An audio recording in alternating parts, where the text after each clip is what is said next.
1991 থেকে 2008 সাল পর্যন্ত 4টি জাতীয় সংসদ নির্বাচনে অংশ নিয়ে প্রতিবারই বিজয়ী হয়েছেন, হারেননি কখনো। 3 বার নির্বাচিত হয়েছেন প্রধানমন্ত্রীও। তিনি বিএনপি চেয়ারপারসন বেগম খালেদা জিয়া।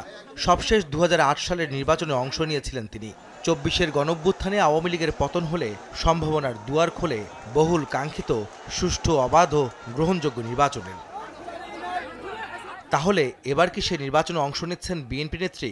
নানা শারীরিক জটিলতা আর বয়সের ভারে নির্বাচনে প্রার্থী হতে পারবেন কিনা তা নিয়ে আলোচনা আছে রাজনীতির মাঠে। দলের নেতাকর্মীরাও চান তাদের নেত্রী অংশ নেন নির্বাচনী যুদ্ধে।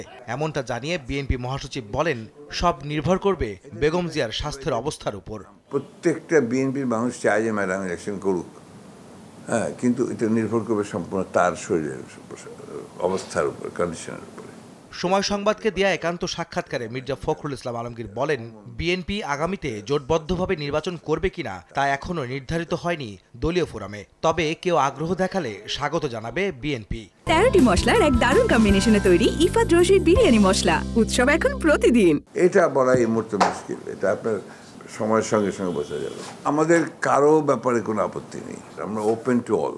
নির্বাচনের আগে নানা ইস্যুতে যারা অহেতুক সমস্যা তৈরি করছে তাদের বিষয়ে খুব বেশি চিন্তিত নন বিএনপি মহাসচিব। তিনি মনে করেন নির্বাচনের সময় তারা সবাই ভোটে অংশ নেবে। এগুলো অযৌক্তিক আমার মনে হয়, যে ছেলে মানুষের ব্যাপার আছে, তো এগুলো ঠিক হয়ে যাবে। কিছু কিছু মানুষ আছে এরা অহেতুক আপনার প্রশ্ন তুলে আপনার ইস্যু তৈরি করে।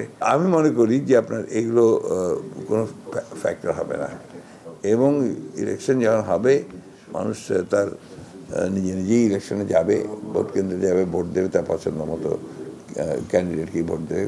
আনলেস আপনারা you'll be in a serious crisis, এই যে জাতি একটা চরম বিপদের সম্মুখীন হবে, যে বিপদটা কাটিয়ে ওঠা এই জাতির পক্ষে সম্ভব হবে কিনা আমার সন্দেহ আছে।